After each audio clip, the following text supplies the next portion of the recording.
lo amaba, pero lo traicioné. Y desde entonces, me mira como si no existiera. Nunca he sabido resumirme en pocas palabras.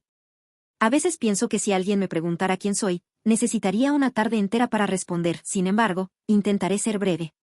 Me llamo Renata, tengo 32 años y, desde siempre, he sido una mujer que se deja llevar más por la mente que por el corazón.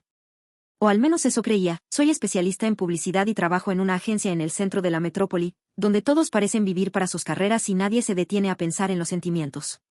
Crecí entre dos mundos, el de mi madre, que era sensible, emocional y muy religiosa, y el de mi padre, que era calculador, práctico y escéptico. Me enseñaron a mantener los pies en la tierra y a proteger mi corazón. Así aprendí a cuidarme, a evitar involucrarme demasiado rápido, a medir cada paso antes de entregarme.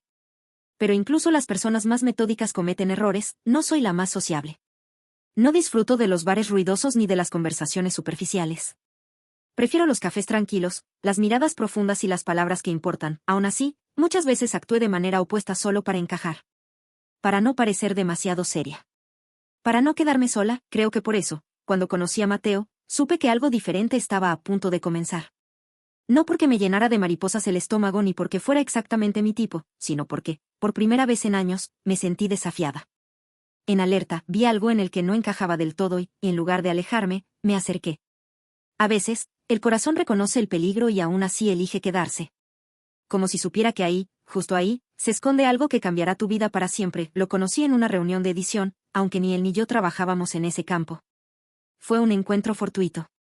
Una amiga, Clara, era editora en una revista cultural y me pidió que la acompañara a una cena informal para celebrar una nueva publicación. Fui sin muchas ganas, con esa actitud un poco cínica que uno lleva cuando no espera nada especial. Mateo estaba allí porque su primo era uno de los diseñadores de la revista.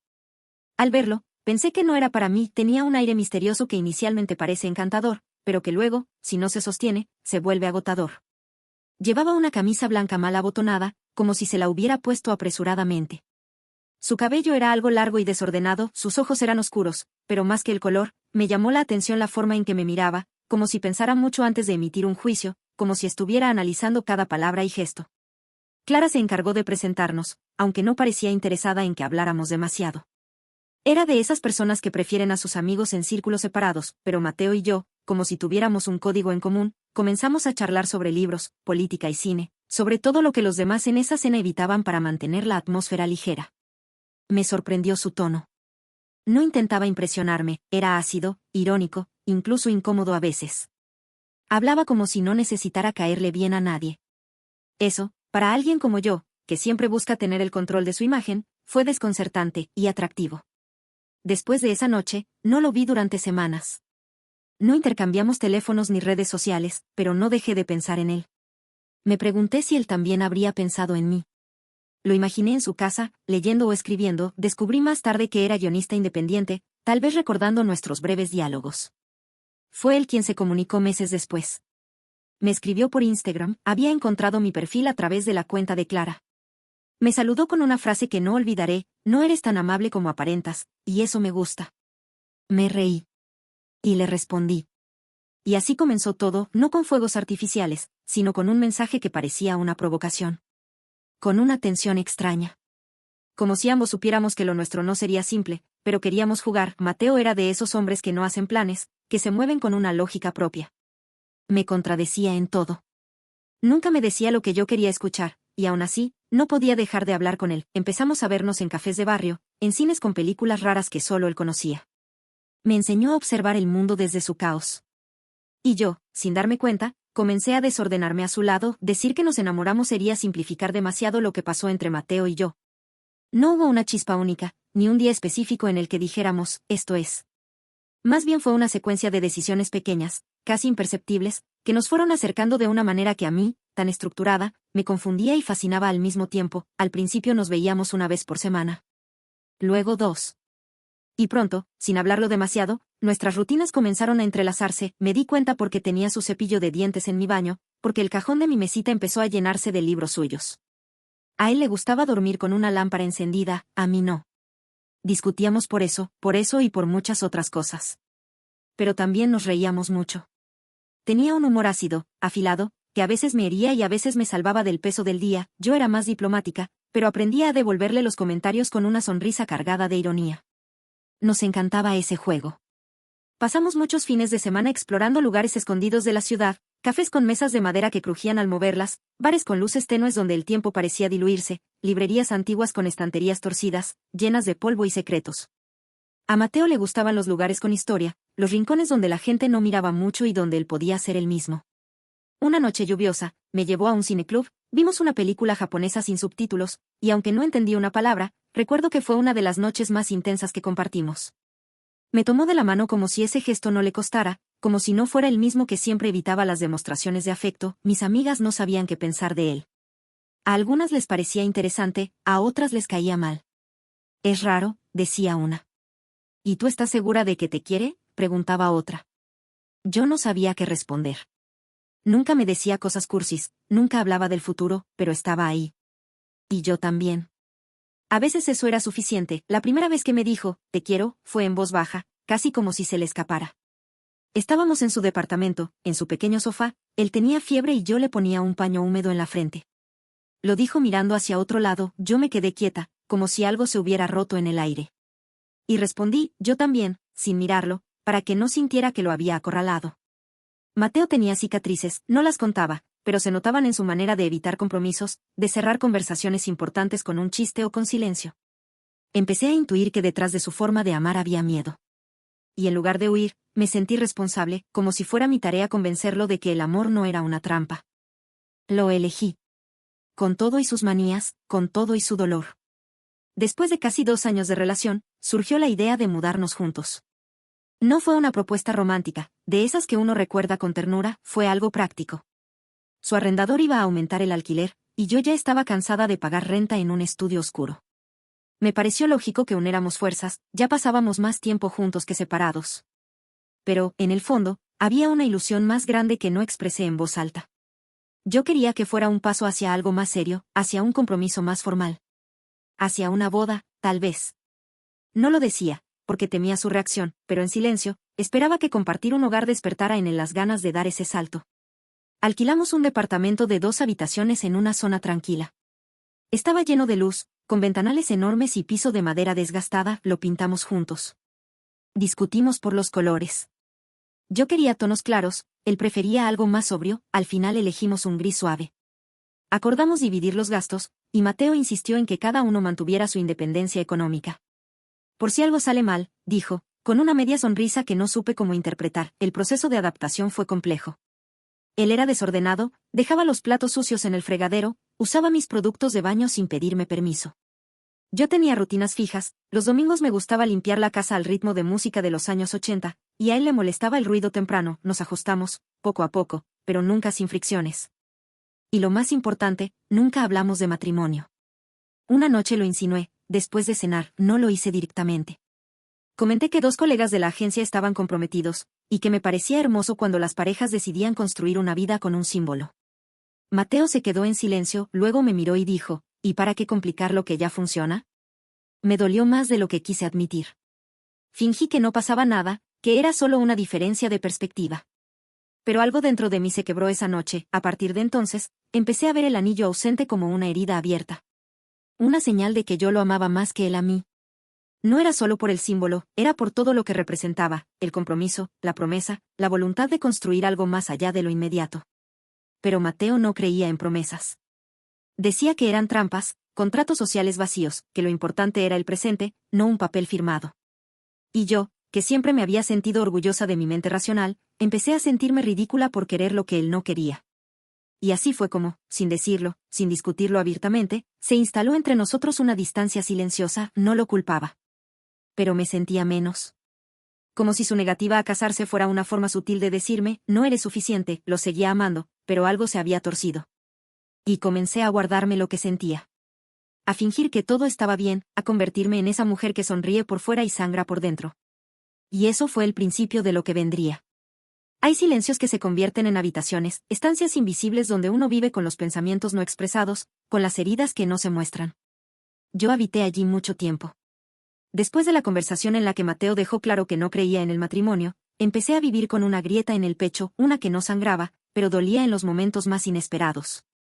Como cuando pasábamos por alguna iglesia y veía a una pareja salir recién casada, con arroz en el cabello y los ojos brillantes.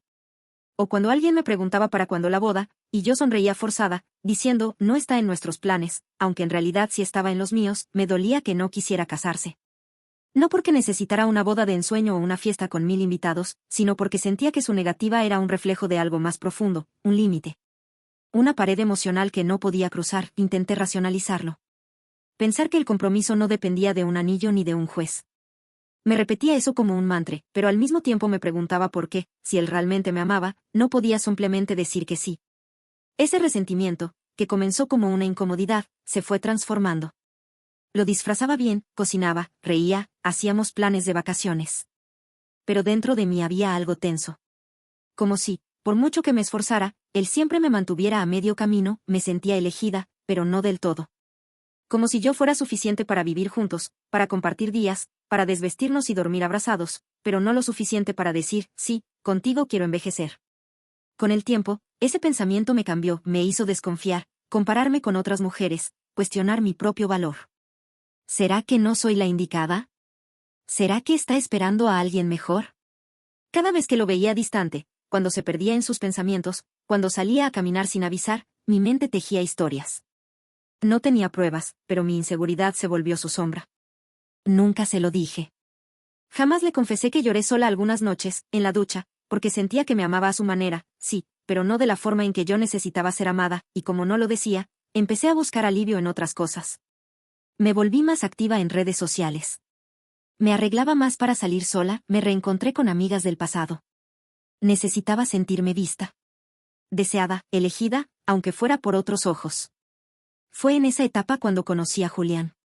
Sí, este no es el momento de hablar de él aún, pero su sombra se dibujó justo en este punto de mi historia. Mateo no cambió. Seguía siendo él. Con sus mismos gestos, sus mismos silencios. Sus ojos que no sabían mentir, pero tampoco prometer. Yo, en cambio, ya era otra. Julián apareció en mi vida de la manera más simple y casual posible, en una reunión de trabajo.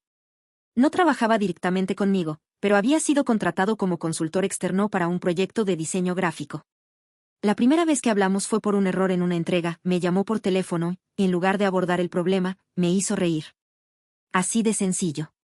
Me reí, era encantador sin esfuerzo. No forzaba su carisma, no parecía querer impresionar. Tenía algo accesible, como si no esperara nada, y eso, para alguien como yo, cansada de esperar que alguien me eligiera por completo, fue un respiro. Empezamos a coincidir en cafés dentro del edificio, en pasillos, en juntas pequeñas. Me escuchaba de una forma que hacía tiempo no sentía. Cuando hablaba, él me miraba a los ojos sin desviar la atención. Se interesaba por lo que decía. Me hacía preguntas, me devolvía la mirada como si mis ideas fueran valiosas. No fue un romance fulminante ni un coqueteo descarado. Fue una conexión suave, peligrosamente suave. Una tarde, al salir de una reunión, él me invitó a tomar un café porque quería conocer mejor mi estilo de trabajo. Acepté, nos sentamos en un lugar pequeño, cerca de la oficina. Hablamos de todo, menos de trabajo. Hablamos de música, de películas, de la infancia. Me hizo sentir como si me viera de nuevo. Y en un momento, sin decir nada, me tocó la mano. Fue un gesto breve, apenas unos segundos. Pero mi corazón reaccionó como si me hubieran encendido una alarma interna. Volví a casa esa noche y Mateo estaba en la cocina, cortando zanahorias en silencio. Le sonreí como si todo estuviera bien. Como si no hubiera sentido algo por otro hombre. Como si no me estuviera derrumbando por dentro. Pasaron semanas antes de que algo más ocurriera. Lo juro. Luché conmigo misma, me decía, no lo arruines, no pongas en riesgo todo lo que construiste. Pero dentro de mí ya había un deseo. Y no era solo físico, era emocional. Quería sentirme vista. Elegida, quería que alguien me dijera, sin miedo, sí, eres tú. La noche en que todo pasó fue un jueves. Mateo estaba en un congreso en otra ciudad, me escribió para avisar que había llegado bien. Yo estaba sola. Julián me envió un mensaje, preguntando si podía pasar por mi departamento para mostrarme unos cambios en el proyecto. Dije que sí. Pensé que podría manejarlo. Que todo seguiría siendo profesional. No lo fue. Fue una sola vez. Una única vez, un error. Un impulso. Un acto que nació de la herida, no del amor. Después de eso, no volví a ver a Julián en persona. Lo bloqueé. Me odié, me prometí que no diría nada, que sería un secreto que llevaría a la tumba. Pero dentro de mí algo se quebró. Me volví más callada, más distante. Más insegura. Mateo lo notó, y aunque no supo exactamente qué había pasado, lo presentía. Lo sentía en mi manera de evitar su mirada, en mis respuestas cortas, en el abrazo que ya no tenía fuerza. Y así fue como empecé a vivir con el peso de la culpa, con el miedo de que me descubriera. Con la certeza de que había puesto en riesgo lo único que me quedaba. Porque sí, solo lo engañé una vez, pasaron semanas en las que fingimos seguir juntos, aunque el silencio era cada vez más evidente. Yo intentaba mostrarme fuerte, sonreír como si nada, pero Mateo ya no era el mismo. Su mirada se había vuelto distante, su cariño, mecánico, y yo lo sabía, lo presentía en lo más profundo. Hasta que un día volvió temprano a casa. Sin decir palabra, dejó un sobre la mesa y empezó a guardar sus cosas. Dentro del sobre estaban los mensajes, las pruebas de lo que hice. No me gritó. No me pidió explicaciones, solo dijo que no podía quedarse, que el daño estaba hecho, que ya no confiaba en mí. Le rogué. Lloré, me arrodillé frente a él como última muestra de arrepentimiento. Pero ya era tarde. Mateo se fue, sin odio. Sin escándalos. Solo con decepción, y así me quedé. Sola. Con mi culpa, porque lo engañé una sola vez, pero eso fue suficiente para que nunca volviera a mirarme igual.